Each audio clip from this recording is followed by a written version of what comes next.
everyone, it's Saturday. Time for another episode of Beyond Garnet. Let's get creative. May be too intense for some listeners, may be unsuitable for sensitive people, may cause dizziness, may cause drowsiness, may cause excitability. Safety goggles may be required for listening. Take with food, avoid contact with skin, avoid extreme temperatures, and store in a cool, dry place. This is not legal advice, must be present when contents under pressure may contain small parts. Listen at your own risk. Hey everyone, thanks for joining me. All you 80s kids, listen up. I have a fantastic guest for you today. You will know her from The Hills Have Eyes, The Howling, E.T., and Cujo, the incomparable Dee Wallace. I am so excited to speak with you because I'm a teenage kid from the 80s, and I have to tell you, you hold a special place in my heart, and you always will for E.T. Thank you, sweetheart. I hear that a lot. Oh, I'm sure you do. It's a movie that really changed people's lives. Now, when you were filming that, did you think it would have the impact that it did and create the love that it has for so many generations to come? No, and I don't think when you go into a project you ever look at it that way. I can tell you that I had to read it behind closed doors, and I called my agent, and I said, I don't think this is going to do a lot for me, but I think it's going to do a lot for the world, and I want to be a part of it. Oh, wow, that's amazing. I mean, just reading the script, you knew what a very, very special script it was, and a very special story it was. But, you know, so many things go into making a true hit. Timing, editing, when they release it, if the public's ready for it. So, you know, we just all go in and do the very best we can. And, and then hope for the best. And when you're really, really, really, really lucky, everything comes together and you have a hit. Well, I think you guys definitely hit it out of the park with that one. I would say that's it. Another big film that everyone knows you for, and I have to tell you, I saw this before I was a mother. When I saw Cujo, I was like, wow, what a great, crazy film, right? But I had more respect and admiration for the role that you played after I became a mother. And when I watched it again, I was like, what a phenomenal performance from a mother's perspective to watch that. Thank you. It's funny, I hear that a lot from people that, God, I love the film. And then I watched it again after I had my own kids, and it was a whole different film for me from that perspective. And I didn't have any kids, but I sure had a mother who spent her entire life defending me and protecting me and helping me get through. So I knew that story really well. Yeah. So I have a question. I know you've probably been asked this a million times. Did you get to interact with the dog in a loving, petting kind of way at all before production or after? Yeah, no. They wouldn't allow us to do that. I got to go down to the barn in the beginning and see them. And I'm a huge dog lover, so it was so hard for me not to love on those dogs. They don't respond to the trainers if they interact too much with, in this kind of film, with the actors that they have to be aggressive towards. Right. They were all impeccably trained by Carl Miller. They were all trained to go after toys. So it was all a big game for them. Right. We actually had to tie their tails down with fish wire because you saw them wagging their tails all the time. Because it was, again, just a big game for them. But it was also really hard work for the dogs. Oh, sure. Yeah. How many dogs did they use on that film? There were a total of 13 dogs. Wow. That played Cujo. Most of them St. Bernards. A couple of Labradors that we had dog suits for. I don't think they ever did a shot in them, though. There was a stuntman in a dog suit that did, 4 or 5 major shots. You know, anything that was dangerous for the dog, the man would do. Right. Many more dogs than most people realize because they all had to do different tricks which means they had to be trained in different ways. You know, some of them were jumpers, some of them were diggers, some of them were chasers, you know. Yeah. So Carl just, boy, I'll tell you, he was so devoted to those dogs. He even slept in the barn with them. Oh, that's awesome. I love that. I'm a huge dog lover, too. Oh, my God, me too. My dog's laying here at my feet right now. Oh, I love it. I love it.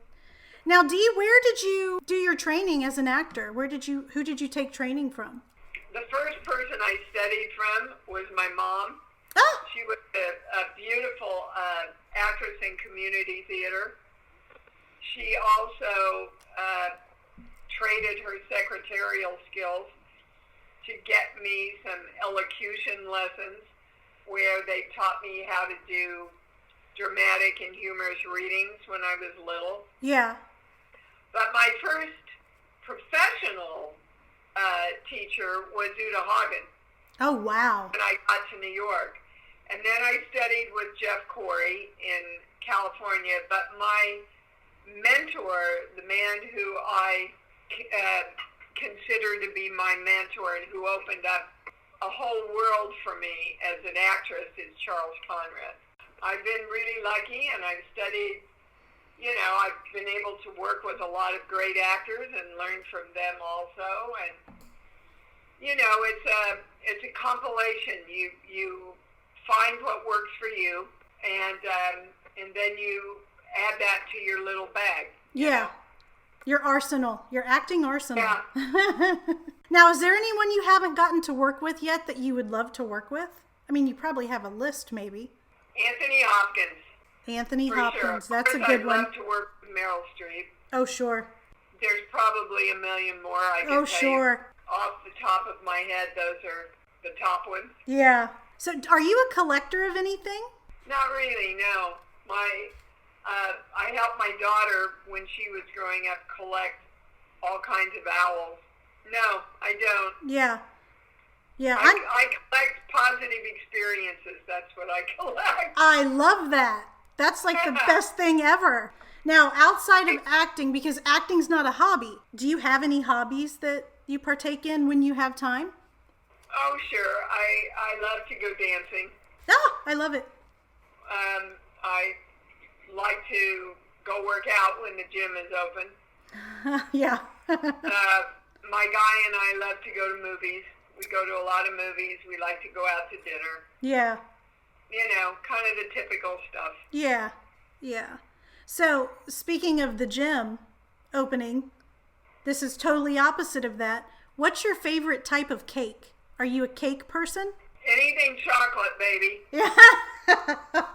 I am a chocoholic. Oh, you and me both. I am right there Oh. with you. If I had 50,000 desserts lined up, I'd go right to the chocolate cake with the chocolate frosting. I love that. I love it. Yes.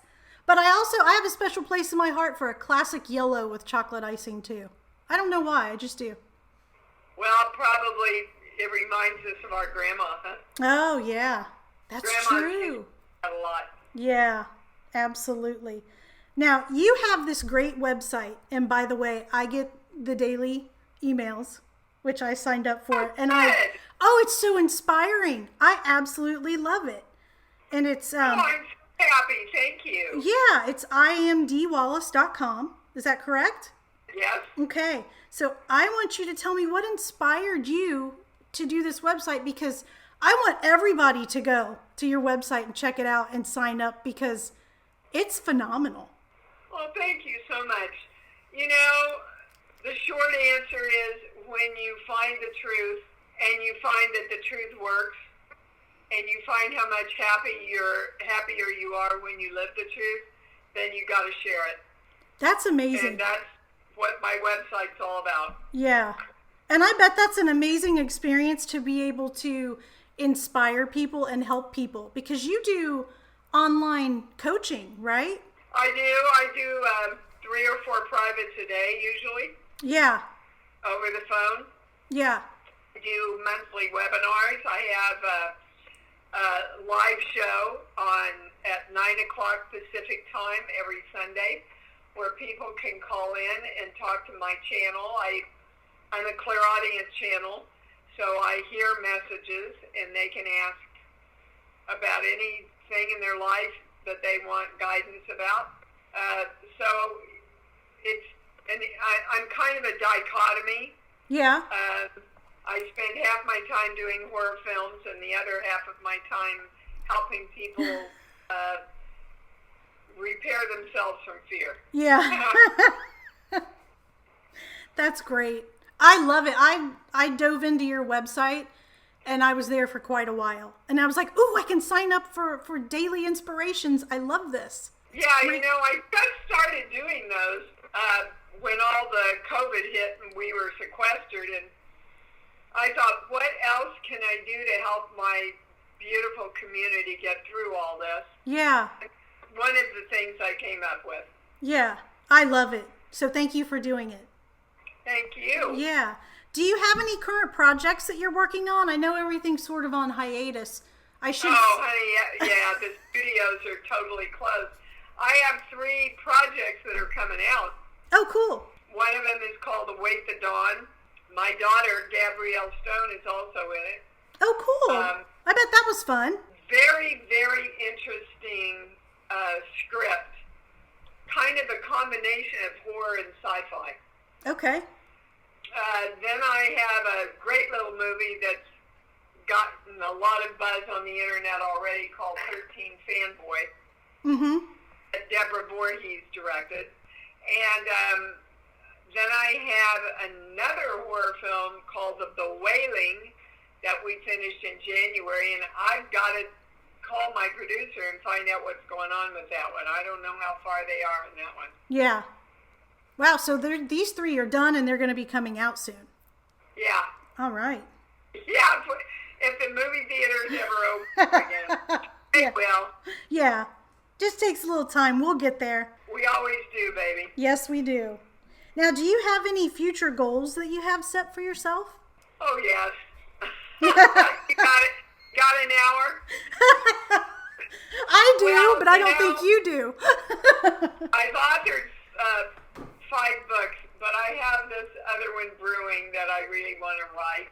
I just sat down today and thought, I want to create a whole new program for my healing community. Also, on the other spectrum, there's 5 really top horror actors that are friends of mine, and we're getting together to do this little short film just to put out on YouTube for our fans. We thought our fans would like that while we're all being sequestered at home. Oh, yeah. And it gives us an opportunity to create something. And when I'm creating something, I'm happy, Sure. Yeah. I think we've all just got to get up every day now and go, okay, what can I create and how can I create it and what do I want to do? Instead of bemoaning the fact that we have to stay at home so much. Right.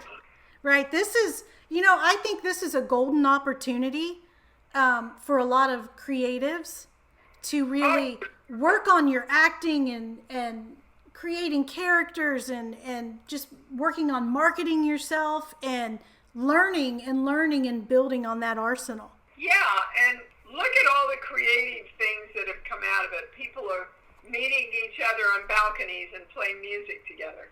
Yes. And dear Lord, the amazing stuff on the internet that I'm seeing being created. Yeah.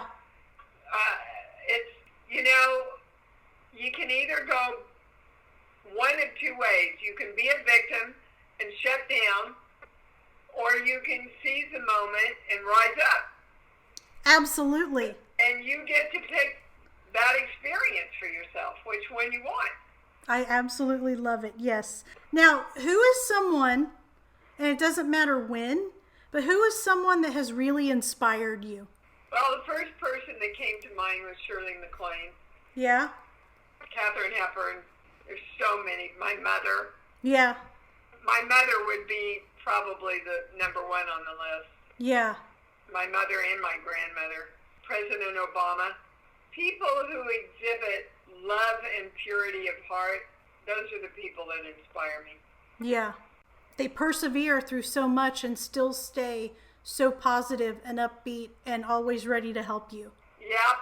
And God knows right now, our doctors and our nurses and our caretakers on the front lines inspire me. The protesters inspire me. I think it's quite amazing that millions and millions of people that have participated in a peaceful and yet powerful way here. Dee, what were you like as a kid? I was a bright light, which is why one of my books is called that. My daddy used to say I was his bright light. But I just was lucky to come in with this light. And at the same time, I worked very hard. Even as a kid, I modeled a lot to help my family pay for stuff. My father was an alcoholic, so I spent quite a lot of my time, especially in the evenings, trying to wrangle him, keep my mom safe, definitely keep my little brother safe. Yeah. I just really think I came into the family to be the light and the balance for all of it, you know? Yeah.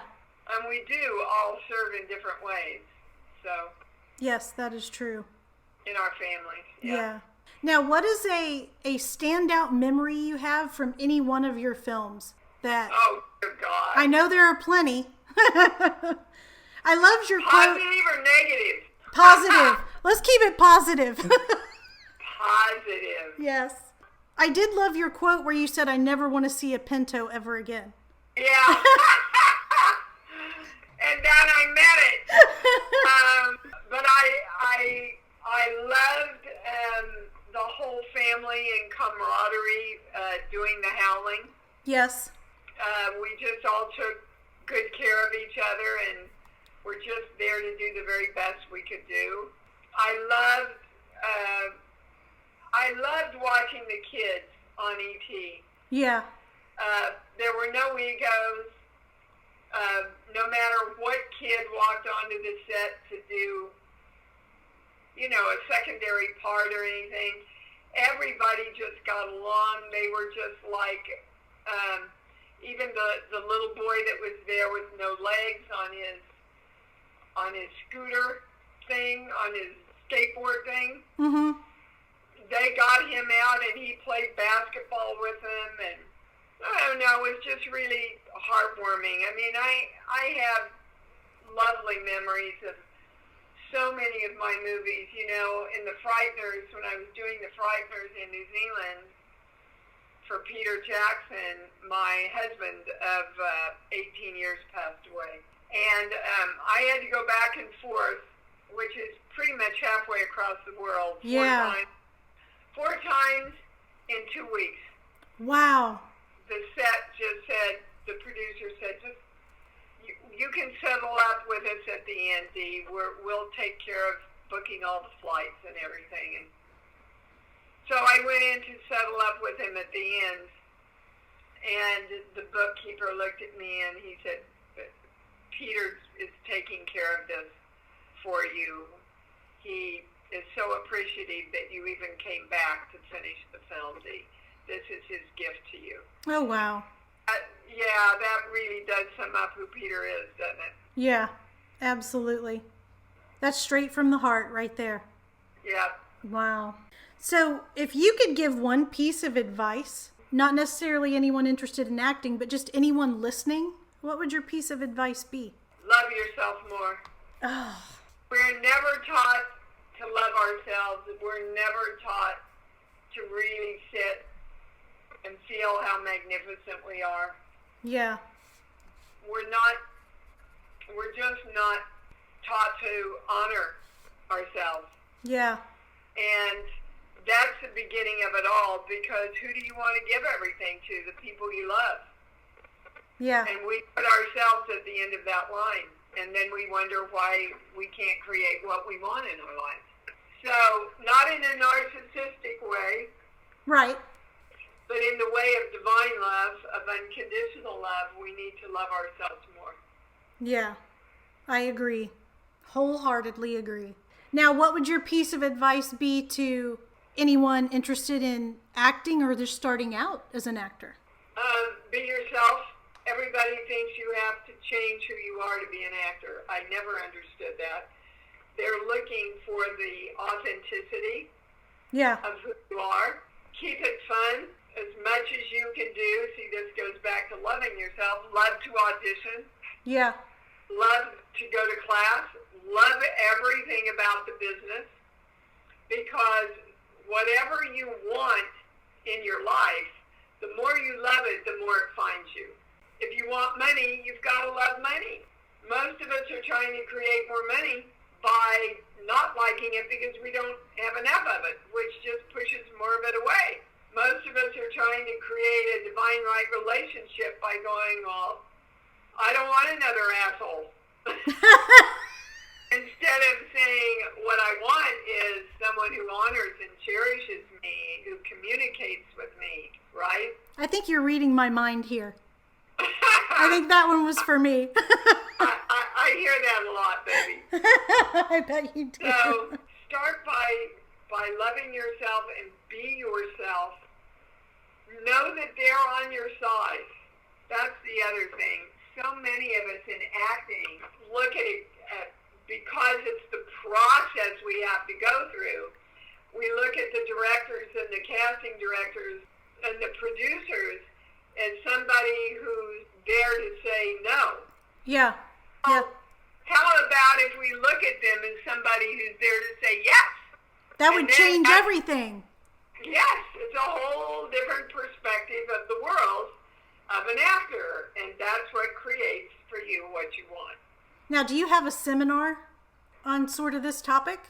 Lots of them, baby. Yeah. Go to my website, iamdeewallace.com, and go to the store. There are webinars on every subject you want to get clarity on. Money, sex, politics, health and wellness. You will find something that gives you clarity and helps you think more positively around anything you're dealing with. That's fantastic. I'm going to link to your website in the description of the podcast. Yeah, absolutely. If people want to find you on social media as well, should they just go to your website? Or is there a certain social platform you would like for them to follow you on? I'm on everything, the real Dee Wallace, because somebody we found was creating a website with my name that wasn't me. Dear God. Right, there could be two of me, right? We would be very lucky to have two of you, trust me. I'm very present on social media. This is my last question for you. I don't know if it would be Cujo, maybe, maybe not. What was the most physically demanding role that you've ever played? For sure, Cujo. Cujo, yep. Physically, mentally, emotionally, spiritually, in every way. They treated me for exhaustion for 3 weeks after I finished. Wow. I'm still taking raw adrenal because I totally blew my adrenals out. Wow. Your body doesn't understand that you're acting. Yeah. So I lived literally in 3 months of fight or flight. Yeah, and my adrenals just blew. Wow. So yeah, hands down, across the board, it's Cujo. It's a fantastic film. I know you've heard it 5 billion times, but I'll say it again. Well, it's my favorite film, so I don't get tired of hearing it. So thank you. Wow. That's your favorite film that you've done? It is. I just look at it, and I think I went as far as I could go, as truthfully as I could go there. Yeah. Well, you sure did, because I tell you what, it's amazing. It's amazing. And I know a lot of people that love it. And there's that other, the leftover joke from E.T. for me every time I look at Reese's Pieces. So, yeah. Well, they went to M&M's first. Did they? And M&M's turned them down. I think some guy said, no, we don't want M&M's to be associated with a little alien. And Boy, that guy lost his job the day after the film came out. Oh, right? I bet he did. Well, Dee, thank you so much for your time. I appreciate it was great. Great, interesting questions. I appreciate it. Oh, wonderful. Thank you so much. Well, you take care. I'm going to direct everyone to your website, and I'm going to keep reading those inspirations every day. All right, sweetheart. Thank you. Thank you. Take care. Feel free to share this podcast with your friends and family. You can also follow me on Instagram at It's Me, Lana Reed. Also, stop by Apple Podcasts to subscribe, rate, and review. Many thanks to the musical genius of Kevin MacLeod at Incompetech for our super slick theme song, Jet Fueled Vixen. Thank you to Michelle Lawson for our witty and fun disclaimer. The views and opinions expressed by the guests on this podcast do not necessarily reflect the views or opinions of the host, Beyond Garnet, or Garnet Films.